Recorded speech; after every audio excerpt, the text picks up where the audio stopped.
Yeah, exactly. Special. All right. So there's Parshas Ve'era. New York City, maybe some of you have heard of this place. There's a guy, Rabbi Biederman brings this down in his Parshas sheet, a great story. There's a wealthy Baal Tzedakah, and he has a lot of people coming for tzedakah all the time into his workplace. That's where he likes to see them. His factory is mamish like a city. It's got buildings and areas where they're producing offices. He's a wealthy guy, obviously, and he produces a lot. But to get to his office is not so simple. So Meshulachim coming from Eretz Yisrael in different countries would often get lost there, and they wouldn't find the guy's office. So this guy's obviously, as you're going to see as the story progresses, a special yid. So he put up signs throughout the whole entire Misrad in Hebrew, Misrad Habal Habayis, and he put the office of the CEO, and he put arrows, go this way, go that way. And so they came and they see, I remember I was in a hospital once up in the mountains with my kid. He had stitches on the last day of Pesach a bunch of years back. I get to the hospital, all the signs are in Yiddish, like, Harris Hospital or something upstate there. So he had signs in Hebrew going, all over to try to bring the Mishulachim. And they would get there. So as Baruch Hashem, the Yerushalmims are naeg, they tell things as they are. And so one of them came up one day to his office, and he was, trying to collect tzedakah, and he said, I don't understand you. You put these signs all over, Misrad Habal Habayit. You're the Baal Habayit. You're the owner. Hashem's the owner. Don't put these signs up. You're the Baal Habayis. The Baal Habayis. So the guy, instead of being insulted, who are you to tell me what to do? You don't even know. You're right. He actually just said, wow, shkoyach. He gave him a bigger check than usual. He sent him off b'chavod.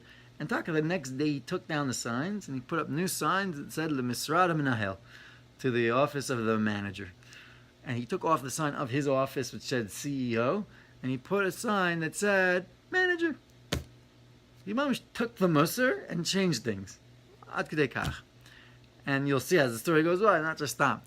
So mamish, a week later, in the factory, in the production area, there was a bursted pipe in the roof, and it starts spritzing water all over. I don't know what he made, let's say clothing. I don't know, I'm just making it up. And it's just spritzing all over, ruining clothing. And there's one lady there that's sitting there that's supposed to be taking care of it.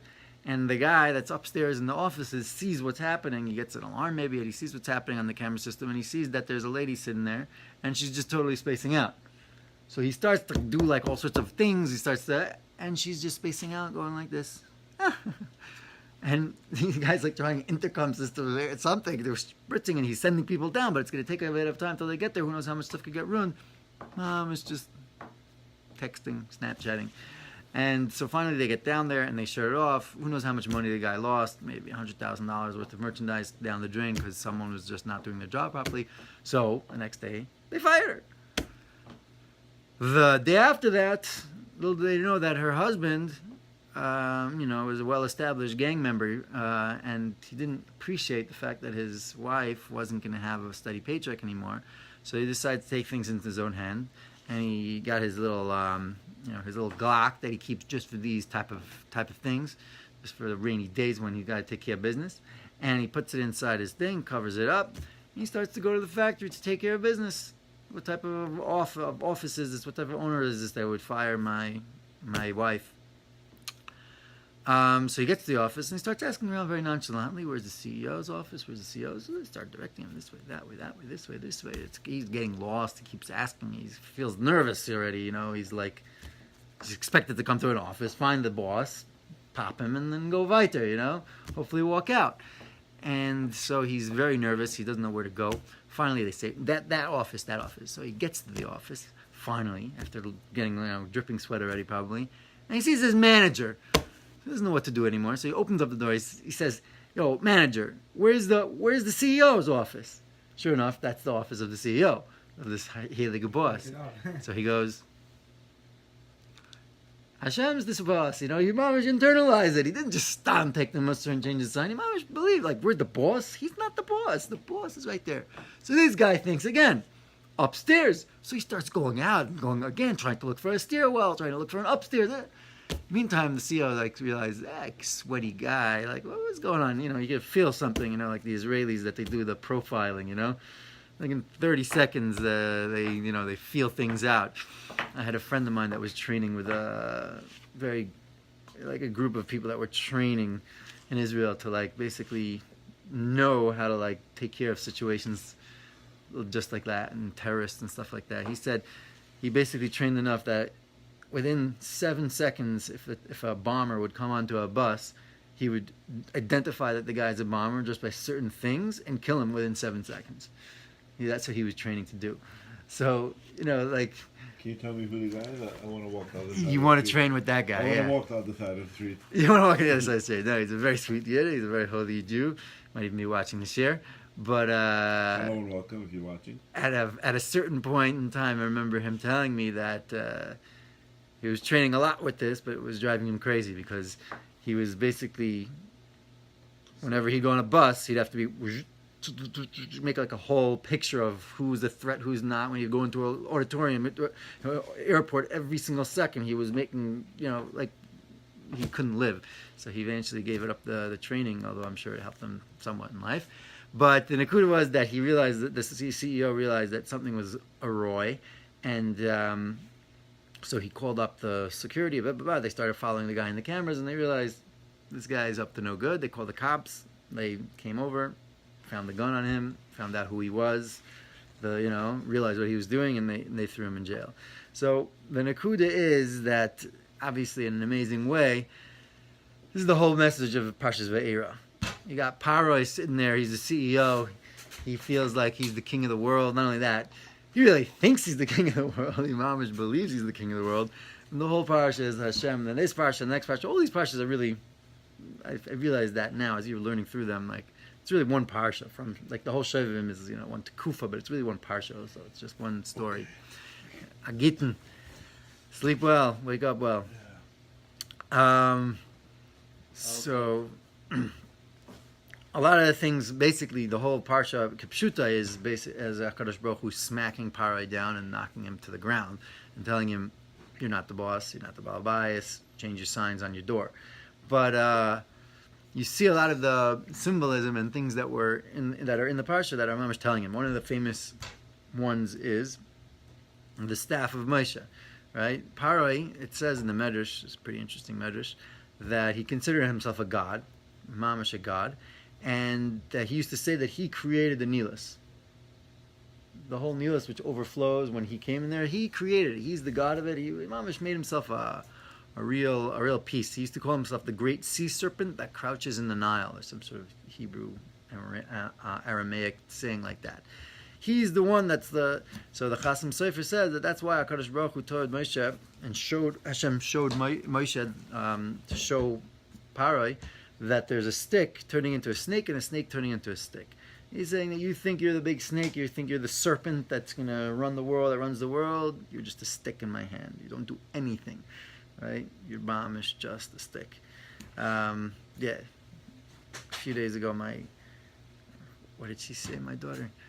She said, I said that Baruch Hashem, HaKadosh Baruch Hu freed Shalom Mordechai Rabashkin. It was such a nace. She goes, she's 4 years old. She goes, Hashem didn't free him, Trump freed him.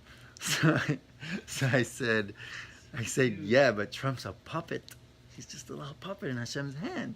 She goes, what's a puppet? I said, what? You guys don't know what puppets are? What type of generation are we growing up in? They don't even know what a puppet is at 4 years old. So we have to teach you what a puppet is now, right? But that's the Nakuda. The Nakuda is that Paroi was and is a puppet, and he was shown that very clearly throughout the Parsha. He was shown that he's mamash just a puppet. Another thing, that interesting thing with the stick was a very interesting question that actually bothered me just this year. That you see that HaKadosh Baruch Hu was doing all these signs, right? They were able doing the blood and with the stick turning into a snake and all this stuff. And then as the Makkahs come, the Khartoumim, the magicians of Egypt, are also able to do stuff. They're also able to make Sfardim. They're also able to make wild animals. So then what's the big deal? Why is it considered such a great thing? After those Makkahs? After some of during the Makkah, they said, we're going to bring this. So the Paroi said, let me get the magicians, let them make frogs, and they came and they made frogs. Let them make blood from water. Bloop, they made blood from water. They did it. Yeah, you're a magician. Here you go. No, I thought it was Like a only about frog. the staff and the stick was in the other makas also. There was a lot If of you read in the action like psukim, that. the psukim, yeah, straight Yeah. up in the psukim that they did it. Well, why did he say to stop? But he didn't realize. I'm saying, I know he wasn't rational. Pyro was like, right, he wasn't rational. He was So Hashem hardened his heart and whatever. Yeah, he hardened his heart, and Hashem hardened his heart. Yeah. I don't know that order, but I'm saying, but part of it he was rationally because he had magicians also. You could say that. You could say that being that the magicians were able to do it, it kept his bechira on a level that he was able to resist. But one of the questions is that I didn't know. Sorry. right? One of the questions is that if they were really able to do these things, so why couldn't they stop it? Meaning, if they were such great magicians, so here Moshe Rabbeinu is saying, "I'm going to make frogs that go crazy in here." So they came and they made frogs. It was like big deal. You know, and Taka by the Makkah, they weren't able to stop it. So what would that help? Paro was going to say, "Oh wow, my magician's going to make frogs, but I can't stop the frogs. It's not going to help much. These guys are worthless. You guys can make frogs and take them away." So that's the Nakuda. The Nakuda is that the magicians, these people, some people hold that it was Achiza Seinaim, like magic from today. There's a lot of Divrei Torah about that it was all just fake things. It says in the Makas Dam, it says that they were able to make blood, make the water into blood also, and that later on in the plague it says that by the plague it says that the fish died. So the question is, why do you need to say that the fish died? The Makkah was that the water turned into blood, and obviously if there's fish in blood, they can't live. So what's the point in telling me that the fish died? Obviously they died. So one of the pshatim was that no, because the Khartoumim, the magicians, were also able to make blood, but it wasn't real blood. It was just water that looked like blood. They were able to do funny, cool tricks. But if you put a fish in it, the fish would be able to swim in it. So the chiddush of the real plague was that they made the actual water into actual blood, and the fish died. But that was a different nekuda. But the point is that they were able to do things, but only evil things. They weren't able to do good things from these things. So you could do a lot of things, right? For the side of evil, it's very easy to do them, but for the side of good, it's not so easy.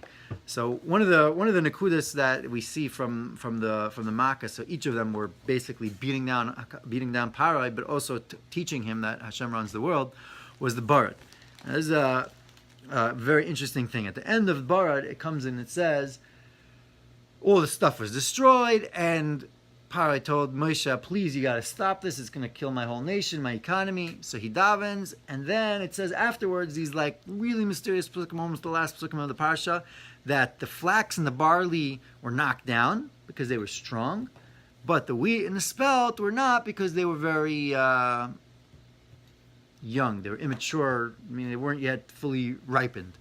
So it's just a very, very strange thing. All the commentators are all, curious of, wow, what are these psukim doing there? They all have all sorts of interesting interpretations and stuff. But Rabbi Jacobson was bringing down the Oira from the anonymous source, which I'm assuming is the Lubavitch Rebbe, and I saw it also brought down almost the exact same vart from Rabbi Akiva Eger. So if we can make a unification, a nice chasana tonight, it would be with Rabbi Akiva Eger and the Lubavitch Rebbe. This is Sudas Rabbi Akiva Eger with the Rebbe. Wow, Rabbi Akiva Eger and the Rebbe. There's definitely no stira because Rabbi Akiva Eger was very into the Hasidim, as we see from his Einikel. But so what's the Nakuda? The Nakuda is that Moshe Rabbeinu was giving Paro Musar. He was telling him off a little bit. He was telling him what? He was saying that if you're going to be like a flax and a barley, if you're going to be like the Gemara says, a cedar tree, right? The famous mashal that the cedar tree sits there and he's all strong and standing tall and majestic and haughty. And then he's looking at these reeds that are flowing and going like this and like that in the wind. You poor, foolish little nothings. Comes a big storm and boom, knocks him down. He gets crushed, and as he's dying, he's like, "Why? How are you guys still going?" He said, "Because we bent into each of the winds. We just bent with them, and then we were able to live." So, that's what Moshe Rabbeinu was basically telling him. He's saying that if you're going to be like a cedar, if you're going to be like a flax and a barley that's very stiff, that's the way you keep going. You're just going to get knocked down, buddy. If you're going to be like the wheat and the spelt, the bar didn't affect it. Why? Because it was able to bend. It was able to flow with, go with the flow, as they say. Like a surfer, he has to go with the waves. If he fights the waves, he just drowns. That's it. So you got to be able to do that. Obviously, Parai didn't learn that lesson, but that's one lesson you learned from there. There's another lesson I think that you can see out from there. Is not just that he was telling him that if you're going to be like the spelt and the wheat and you're going to be soft, you're going to be able to bend with things, but also there's an akuda that you're young, that they were young. There's something about being young that also allowed them to survive, and we'll basically develop that based on another thing, that another nakuda that we're going to bring out. The crazy thing is to think about, one of the crazy thoughts to think about, if you really go into the story of Moshe and Aaron, it's incredible. Moshe and Aaron. Moshe and Aaron. Give me some harmony, please. So, if you really think about it, here you have Aaron. Aaron was a Navi. He was getting divine prophecy the whole time that he was in Mitzrayim. Aaron is older than his little brother Moshe. And his little brother Moshe, not only that, Aaron is sitting in the trenches the whole time in Mitzrayim, right? Mitzrayim was not a fun place to be in. And yes, he was a Levite, but I'm sure he was sitting there curing and dealing with the Yidden all the time. He was with the Yidden. He was with the folk, with the blue collar workers, so to speak. And he was dealing with it and feeling it. His little brother, where did he grow up? Pampered in the house of luxury, grapes being fed from him. He probably didn't even feel an ounce of the gullus until he was 18 years old, or however old he was, and he went out. And then the first time he goes out, what does he do? He kills some Mitzri. A day later, he's fleeing the country. 60-something years later, after spending 60 years getting married, having a nice family, meditating in the fields and the forests for 60 years and becoming all spiritual, while the Kaislas keeps going, Aaron's every day, Nevuah, and dealing with the people in the trenches again and again and again. And then, 60 years later, comes Moshe Rabbeinu and he tells Aaron, my holy brother, I have to tell you something. Hashem just said, I'm the man. I'm going to be the one that takes everyone out. And you're going to have to be my underling. Come with me. Any normal person, any normal human being would say, so nice, Moshe. I really love you. You're the sweetest, youngest brother, but step aside. You've been living in dream world and little beautiful lands of your, pastures and doing his this for years, but step aside. Yeah, it's reality check. Reality check, buddy. And Aaron HaKohen, it says in the pasuk, which the pasuk barely ever describes emotions, it says Samach Beliba. He was happy in his heart, in the depths and the core of who he really was. He was just happy. The godless of Aaron is unbelievable to know. But when you follow a certain pattern that you see based on all of the obvious and everything that was happening in history till now, you see that HaKadosh Baruch Hu continuously does this in the scheme of things with the Jewish nation. Why? It starts with, Avram Avinu basically just blazes his own path. He makes his own world. Echadaya Avram was one. But then you see Yitzchak wants to give the brachas to Esav, and what happens? Yaakov comes and steals it. And then Yaakov ends up earning it later on and fighting with the Sarah and being Moida. But Yaakov basically comes ahead and gets something that wasn't his. He worked on it and he got it. Then you come with Yosef. Yosef was like, the 11th born brother, and yet he became the Melech that everyone was going to bow to. That was the thing that caused all the hatred, but he really became that. And Ruvain and Yehuda. Ruvain was supposed to be the Bechar, and Yehuda came along and just got it from him. And then you see it continuously over and over again that there's someone that's born into something, that has something. He feels like he's all entitled. And then comes along, Zerach. He's supposed to be the firstborn, right? And boom, Peretz comes and just pushes him aside and becomes the firstborn. Menashe and Ephraim. Menashe is the oldest. Yaakov Avinu says, it's nice you're the oldest. But Ephraim's going to be the bigger one because he's, I want him to have the bracha. And you see there that they didn't fight. That was a godless. We spoke about that. But you see over and over again that HaKadosh Baruch Hu says life's not based on anything other than now. Where you are now, what you're doing now. Like the famous story, I think it's Magid. Eli, maybe someone knows, that the Sefer Yichsin is, he had a book with all his generations going back straight to David HaMelech. That was mamish, an old ancient scribe, written down and showing how great of a lineage he had, and it burned down and his mother was crying and he said, don't worry, mommy, I'm going to start a new one. Baruch Levine made a song out of it, I think. Oh yeah, okay, so Ein the Baruch Levine song to see who it was. It was the Maggid. It doesn't say. Chayze? Oh, it doesn't say. Song. It doesn't even say who it was. Gewalt. Maybe it's one of those stories that have a few people written about it. But the Nakuda is the same Nakuda that it doesn't matter what you've done. It doesn't matter where you've come from. It doesn't matter where you're going to go. It matters where you are right now. That is the essence of Yiddishkeit. And that's the essence also of Tefillah, which is one of the most important things we see over here. In this week's Parsha, actually, you see an incredible thing about Tefillah from the fact that I honestly don't remember hearing this. Maybe I heard it when I was in 5th grade or 2nd grade or something like that. But it says that Moshe should go early in the morning and stand before Pharaoh by the Nilus, right? Because he was in the Nilus. So we learned why. He had to relieve himself, and of course, gods don't relieve themselves. So every morning he would go to the mikveh, and So he's the crouching guy. here's the crouching. Okay, there you go. Sure, that's not what the Mitzrayim thought about that, but that's the Nakuda, that he went to the Nilus and he took care of his needs. But the Medrash speaks, and the Medrash says HaKadosh Baruch Hu was telling Moshe to go before Parai when he was still in the Nilus, before he davened, because if after he went to the Nilus and he prayed, it would be much harder. It would be impossible to stop him from stopping the Makkos. Parai would be able to daven and powerfully enough and stop the Makkos. So he said, go quickly before Parai starts to daven. I mean, I guess there's an obvious makor for going to the mikveh before davening. What else is Parai doing besides for that? Okay, yeah, you say the Medrash said you have to go to the bathroom. I'm sure he was going to the mikveh before davening. I think it's very pashut, but yeah, you have to ask the poskim.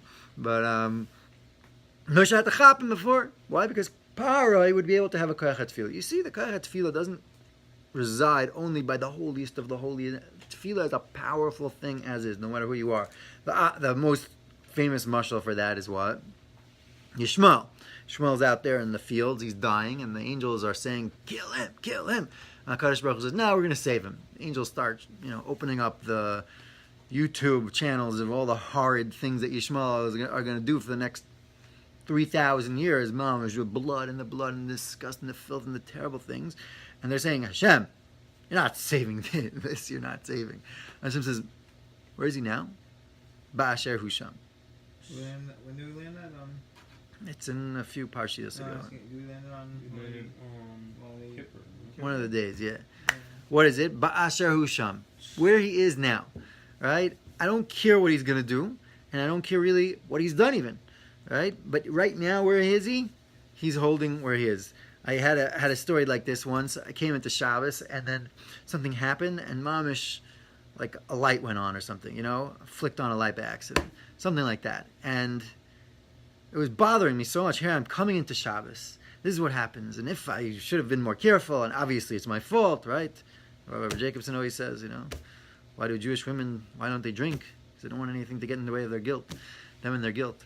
A Jew has guilt. If he doesn't have guilt, then he's guilty, then he doesn't have guilt. So, he's totally guilty. You don't have any guilt? What type of a Jew are you? So, we're filled with guilt. So I was filled broken, here I'm Shabbos, and I'm not keeping Shabbos. And I'm davening Friday night, and I'm thinking, what a guy, Imam should Machal Shabbos and everything. And then all of a sudden I think to myself, let's say it was a real Machal Shabbos. Let's say I was mamash a guy, smoking and Shabbos. I don't care about Shabbos. And I have a Friday night and I'm with these guys and we're hanging out, we're talking, getting a deep conversation about God, about Shabbos. We're all Machal Shabbos, and then sleep on it and wake up in the Shabbos morning and I say, what am I doing? I have to keep Shabbos. Zeo. Empty out my pockets, keeping Shabbos, go to davening, go to shul. So HaKadosh Baruch Hu looks at that guy that's keeping Shabbos like that and he says, what a noise varf. Machal Shabbos. Hashem is crying tears of joy. The Malachim are singing and dancing, making rikudim that you can't imagine. A Yid that just, in the middle of Shabbos, just decides to keep Shabbos. I said to myself, now I'm keeping Shabbos. Ba'asher Husham. You did what you did, but now you want to start keeping Shabbos. HaKadosh Baruch Hu is so happy. It doesn't matter where you're going to go. It doesn't matter where you were. You're in the middle of Shemoneh Esrei, right? And then all of a sudden you're like, wait a minute. I don't know who world am I in Sechazena. I was just starting and then just thought about like the thing that I was thinking about. And Sechazena, that's towards the end, buddy. What are you doing? So you right away say, all right, Gewalt, better late than never. So, So you start thinking you're in Shemoneh Esrei, and all of a sudden you find yourself at the end of Shemoneh Esrei, and you start thinking, what a terrible Shemoneh Esrei I'm having. What a I can't believe I'm doing this. I can't believe I'm even davening. I'm such a guy. I'm sitting here, right? And so all of a sudden you realize, let's say I was Taka a guy that mamish never davened. Now I decide to start davening. Hashem wouldn't have nachas for me. Hashem wouldn't have the biggest simcha for me. Guy, mamish never davening, and just decides, I'm going to start davening right here, right now.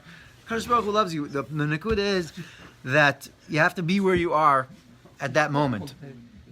You have a little connection from this to see from last week's parsha. It was a gewalt vart from a few varts from last week's parsha. It says Sha'alna Alecha. HaKadosh Baruch Hu tells Misha Rabbeinu, he says, take off your shoes, right? Take your shoes off, Moses, because you're on holy ground. Ki ad maskoideshem. Ki mokam asher oimed sham. Schiller's not here to give the exact pasuk. Ad maskoideshem. So a friend of mine, a Facebook friend of mine, Yaakov, who's on Facebook, who always gives me chizik there. So he had a vart from the Kutzker I never saw before. That the Kutzker says what? Ki ad maskoideshem. He says the land where you are now, that's the holiest land. Wherever you're standing right now. Place where You're at now. That's the holiest land. But if you connect it to the vart that we said last week, Shal na alecha mi'al raglecha, that Rabbi Haber said many years ago, Rabbi Yaakov, he said, Shal na alecha, you want to be a leader, you got to take off your shoes. You got to feel the ground. You want to be in touch. So the same thing when you connect the two varts, vertlach, if you want to say, and you say, what is it? Being where you are right now, being holy where you are right now, means being in touch. Also with yourself, feeling where you are right now. Kadosh Baruch Hu wants you to be you, who you are right now. You think, but I'm going to be terrible. I'm not going to be able to hold up this. Very nice. I'm not asking you who you're going to be in 10 minutes. I'm asking you right now, who are you? Feel who you are. Rabbi Volba, I always speak about this, says, Karav Hashem l'chol karav l'chol asher yikru be'emes. HaKadosh Baruch Hu listens and is close to those people that call out be'emes. He says, you're having a good day? Hashem, I love you. Speak to him. The worst day in your life? Hashem, I hate you. I can't stand it. What are you doing to me? Speak straight up. A boring day? I'm bored today. You're feeling utterly uninspired? Hashem, I really feel nothing towards you today, Hashem. Just speak straight. Wow. Just speak truthfully. Don't have anything. And that really is tefillah. That's the koyach ha-tefillah. The koyach ha-tefillah is that you are where you are right now. So going back to the nakuda that we were bringing out before of Moshe and Aaron, that we were saying that Moshe and Aaron, it's a godless of Aaron that he actually listened to his brother, that here the pampered Moshe Rabbeinu, who was out in the fields for 60 years, is coming back and saying, I'm going to be the Redeemer, you can step aside, Aaron. You know, the fact that he even listened to him was a pella. The fact that he was samach beliba is beyond belief. But how do you have that koyach? I think that's the same koyach. The koyach is that a person is not living on past, on lineage. I'm older than you. Who do you think you are? No, the tzaddikim never lived on such a place. They never lived on such a place. They never lived on such a place in their own avodah. They never lived on such a place in relation to other people. Why are the tzaddikim able to relate to people? Right? There's a story. Rabbi Zilberstein says he got into a taxi in Eretz Yisrael. He's going from one place to Bnei Brak. Guy with a long ponytail, earrings, everything. And he says, "Don't judge me, Rabbeinu. Tireh et hatzitzit." Right? So he says, "Wow, Baruch Hashem, ma'asipur." So he says, "I'm on my way to tshuva. Not yet there, but I'm on my way. Why? Because I was going, and there was some Hasidic Rebbe that got into the taxi with me, and he said, bring me to my house in Bnei Brak. And sure enough, I brought him there, and he said, my sweet Yid, you look like you haven't eaten. You're probably hungry. Keep the moneh, keep the meter running. Come upstairs with me. I'll feed you a little bit." So he said, "Moneh running? I got paid to eat? That doesn't happen every day." So he says he goes upstairs, and the Rebbe is sitting there serving him, giving him cholent, giving him kugel, giving him food, giving him drink. He's in there, he's like, he feels bad already after a while. The Rebbe says, "Rabbi Yid, you look like you didn't put on tefillin maybe. You want to put on my tefillin?" He says, "I didn't, okay, but the moneh is running." He goes, "No, but you could be making money right now. What do you mean I'm going to be taking you away to do a mitzvah, but you could be making parnasa? You can have the parnasa." So he said he put the tefillin on me. He kept giving me money. And then he gave me afterwards an extra tip after the money was running for, probably 180 shekel for a 30 shekel ride. He gave me 200 shekel. So he said, if there are Jews like that in the world, I have to be part of them. I have to be something close to that. Right? He said, Rabbi Zilberstein said, for $30, $40, the guy just, was bringing. But what is it? It's an akuda of, I'm not bigger than you. I'm not greater than you. You know, we're all tzaddikim. We're all yidden, and the tzaddikim always relate to them, to other people, and to themselves, and to Hashem like that. And that was the koyach that Moshe and Aaron had, basically to say, that Aaron really had to say, Samach b'libay. Just because I'm older, just because I've been here in the trenches and you've been out in there, HaKadosh Baruch Hu runs the world. Every moment the creation is renewed, and HaKadosh Baruch Hu decides what He's doing, where He's doing, how He's going to run the world. We follow Hashem. We don't follow ourselves. And that's also what that vert from Rabbi Akiva Eiger and Lubavitch Rebbe that we were saying before was that HaKadosh Baruch Hu, and Moshe Rabbeinu was giving Mussar to Parai. He was saying, listen, Parai, if you're going to be like the stalks that are strong, you're going to get knocked down, buddy. Be like the stalks that are young. Young meaning that they don't consider themselves, I'm greater than you because I had this. Do you realize that I'm from the pharaohs that have been for 1,000 years building up this country, and we've been ki'ilu like gods, and we believe, made up in ourselves that we're the gods, and we've been going for 1,000 years like this? Who do you think you are? This is what's happening. This is the history, and this is what's going to continue. Moshe Rabbeinu is telling him, if you're going to be old like that, Rav Nachman said one of the famous things, you got to be young. He would scream at people, you got to be young. If you're going to be old, you're going to get knocked down. If you're going to be young, and you could be, again, 80, 90, or 100 years old, but if you're young, that's what Moshe Rabbeinu was telling you, you're never going to get knocked down. Hashem should help, that we should be zeichet to be always young. Shabbos.